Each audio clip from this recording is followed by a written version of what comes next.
Na Idade Média, um único porco podia iluminar sua casa, colar seus móveis e virar a bola das crianças. Hoje, para ter luz, cola e uma bola, você precisa de 3 lojas diferentes. Pois é, isso porque entre os séculos XI e XV, nada era lixo. Abater um animal era um evento raro, um verdadeiro seguro de vida. A banha não era só para cozinhar, virava combustível para a lamparina. Os ossos e cascos, depois de fervidos por horas, viravam uma cola super forte.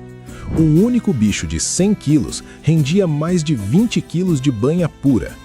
Essa mentalidade de zero desperdício não era filosofia, era a única opção. Mas como exatamente eles transformavam sangue em comida, pele em armadura e até a bexiga em janela? Então, já que o assunto é aproveitar tudo ao máximo, não desperdiça a oportunidade e já deixa o seu like para a gente saber que esse tipo de história te interessa. Para começar, a vida entre os séculos XI e XV era definida pela escassez. A vasta maioria da população europeia vivia numa economia de subsistência, dentro de um feudo. Seja como servo preso à terra ou como arrendatário livre, o camponês tinha acesso limitadíssimo a recursos. Um porco ou uma vaca não era apenas comida, era capital, uma apólice de seguro contra a fome. O abate, portanto, era um evento raro, calculado para o final do outono, quando o animal estava mais gordo e o frio ajudava a conservar a carne. Essa rotina era tão fundamental que virou arte e documento. O direito de engordar os porcos com bolotas de carvalho nos bosques do Senhor, conhecido como panage ou direito de montado, era um privilégio sazonal vital. E não sabemos disso por acaso. Vemos essa cena retratada com detalhes impressionantes no calendário agrícola do manuscrito Les Tres Riches Heures de Duc de Berry, do início do século XV. Aquilo não é só uma ilustração bonita, é um registro histórico que mostra a centralidade do porco no ciclo anual de sobrevivência. Percebe a dimensão? Essa lógica de zero desperdício não era uma escolha, era a única opção. Desperdiçar uma parte do animal era jogar fora calorias, calor ou ferramentas. Um luxo que uma família simplesmente não tinha. Essa dependência total lembra um pouco a relação de um agregado com um coronel no Brasil da República Velha. O acesso a tudo era mediado por quem detinha o poder.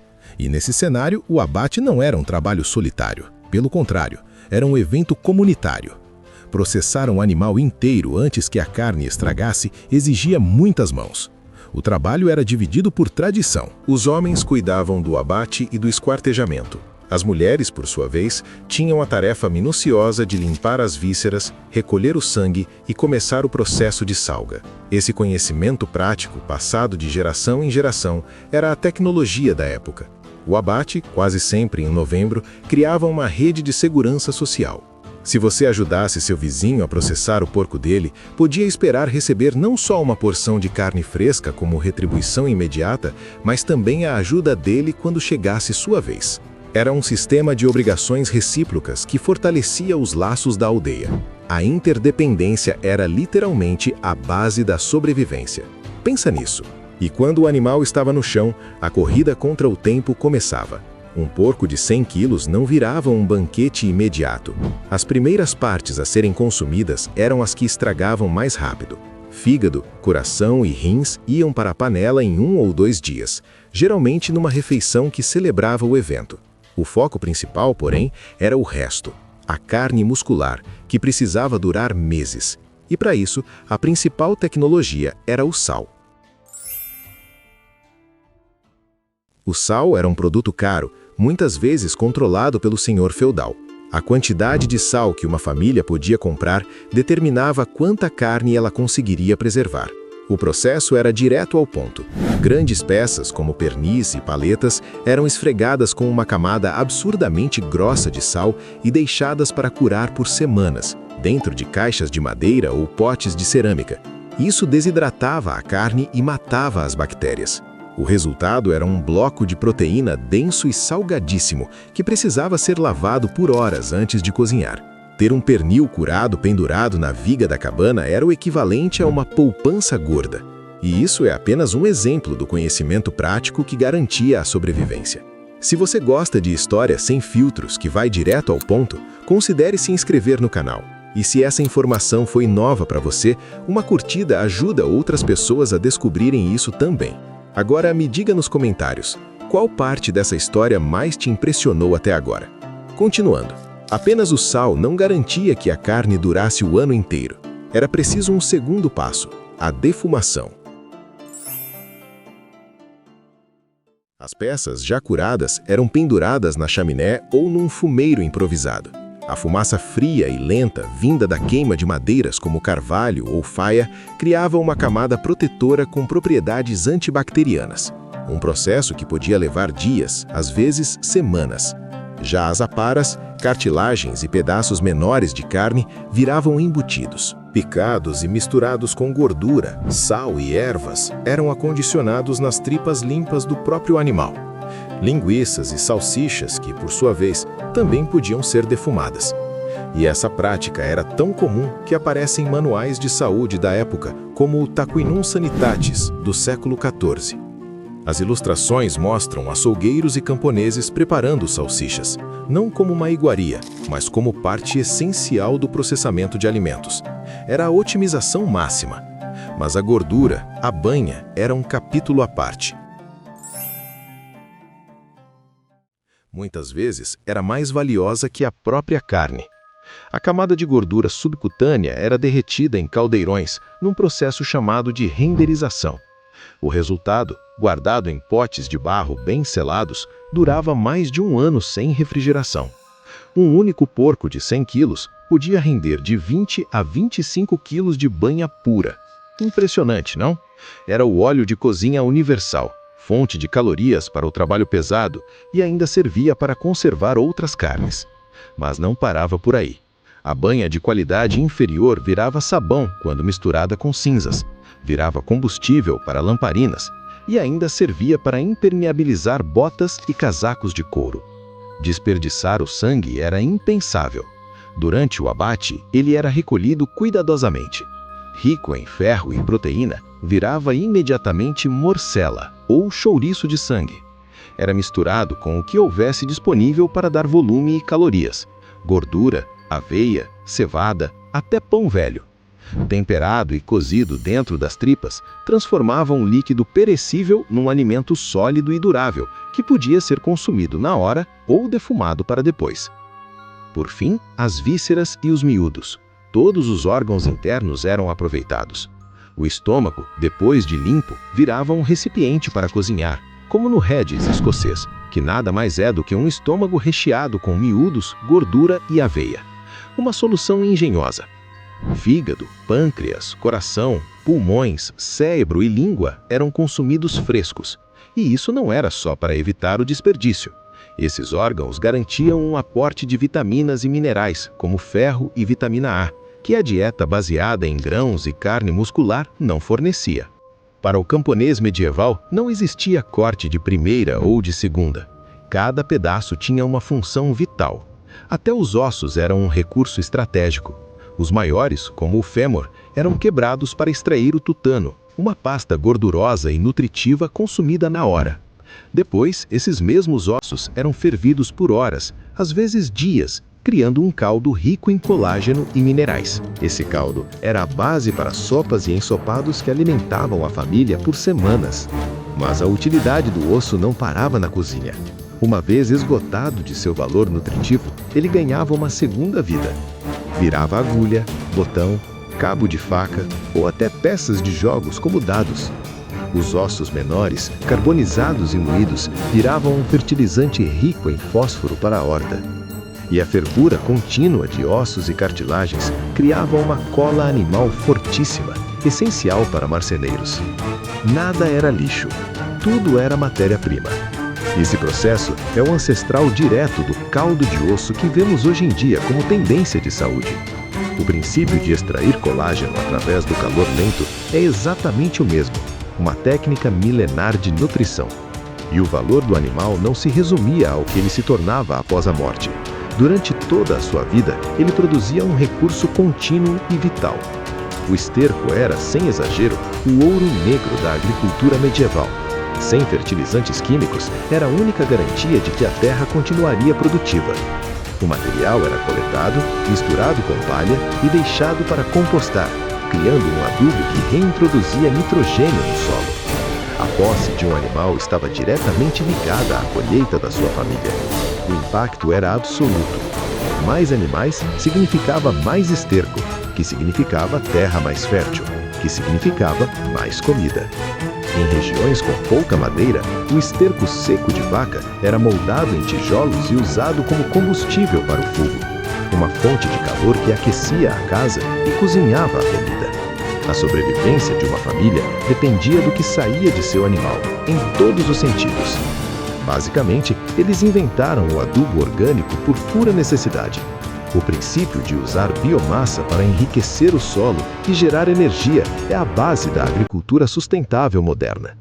Enquanto o interior do animal alimentava a família e a terra, a sua camada externa os protegia do mundo. A pele era a embalagem original do animal e se transformava na armadura do camponês. O processo de curtimento era complexo, usando tanino de cascas de árvore ou, em métodos mais rústicos, até urina, rica em amônia, para preservar a pele.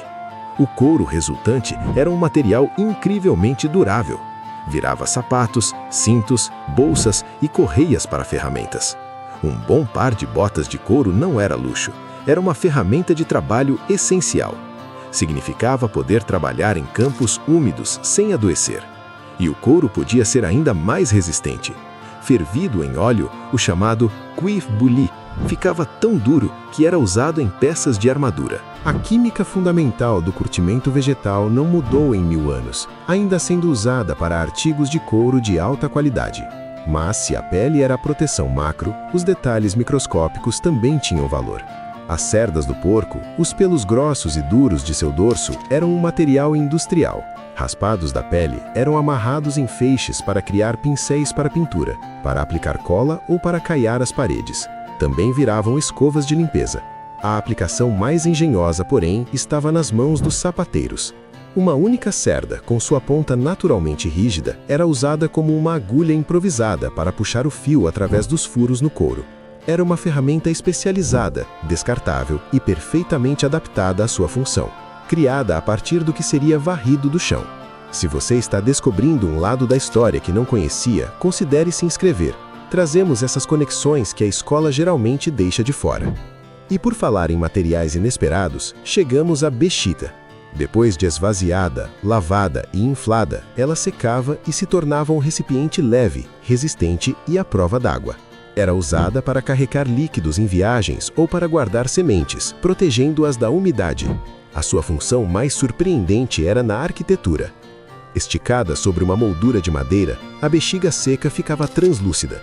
Virava uma vidraça barata, permitindo a entrada de luz nas cabanas escuras e barrando o vento.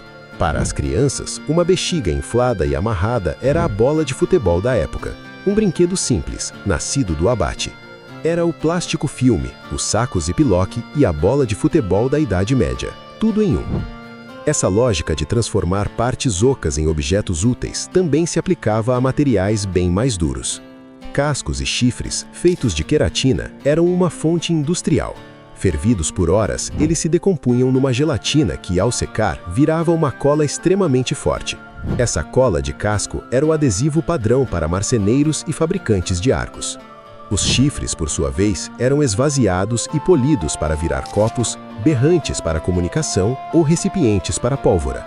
E fatias finas de chifre, quando aquecidas e prensadas, ficavam translúcidas e eram usadas em lanternas. Uma alternativa muito mais durável que a bexiga para proteger a chama do vento. A cola animal, aliás, ainda é a escolha de mestres artesãos para reparar violinos Stradivarius. Mas é crucial entender que essa engenhosidade não era a mesma para todos. O princípio do zero desperdício era universal, mas sua aplicação era definida por classe, clima e credo. Um nobre consumia os melhores cortes de carne fresca, geralmente de caça, temperados com especiarias caras. O aproveitamento extremo de miúdos e vísceras era uma realidade da cozinha dos servos, não do salão do lorde. Geograficamente, no sul da Europa, o azeite de oliva competia com a banha. Em regiões montanhosas, como a Escócia, ovelhas e cabras eram mais comuns que porcos, fornecendo lã, leite para queijos e, por fim, a carne. E a religião impunha suas próprias regras. A proibição do porco em comunidades judaicas e muçulmanas focava o aproveitamento em outros animais. No mundo cristão, os longos jejuns da Quaresma criaram um mercado continental gigantesco para o peixe salgado e seco. Essas mesmas forças, economia, geografia e cultura, ainda hoje ditam o que comemos. A tecnologia mudou, mas os drivers fundamentais permanecem os mesmos. E são esses mesmos drivers que nos moldam até hoje. A diferença é que a engenhosidade do camponês nascia da fome, da necessidade absoluta de não morrer. A nossa nasce do tédio e da conveniência. Eles transformavam um osso em 5 produtos por falta de opção. Nós compramos 5 produtos de plástico porque temos opções demais e imaginação de menos. Nós olhamos para essa vida e chamamos de sustentável. Criamos uma nostalgia por uma realidade que nos esmagaria em uma semana. A verdade é que não admiramos a resiliência deles. Nós fetichizamos a sua pobreza, transformando a luta desesperada por calorias em uma hashtag bonita. É um luxo inacreditável poder admirar a necessidade alheia, devidamente filtrada pelo tempo. O camponês sabia que a janela da sua casa e a bola do seu filho vinham do mesmo bicho. Ele tinha um mapa mental completo da sua própria sobrevivência. Hoje, nós mal sabemos de onde vem o bife no nosso prato, muito menos o plástico que o embala. Entregamos nosso conhecimento prático em troca de um código de barras e chamamos isso de progresso. Então, se essa jornada pela engenhosidade te interessa, se inscreva para não perder o próximo passo.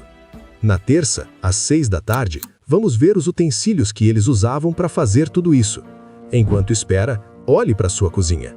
Quantos dos seus gadgets inúteis você saberia recriar do zero se sua vida dependesse disso? Exatamente. Eles não tinham nada e por isso sabiam tudo. Nós temos tudo e por isso não sabemos nada.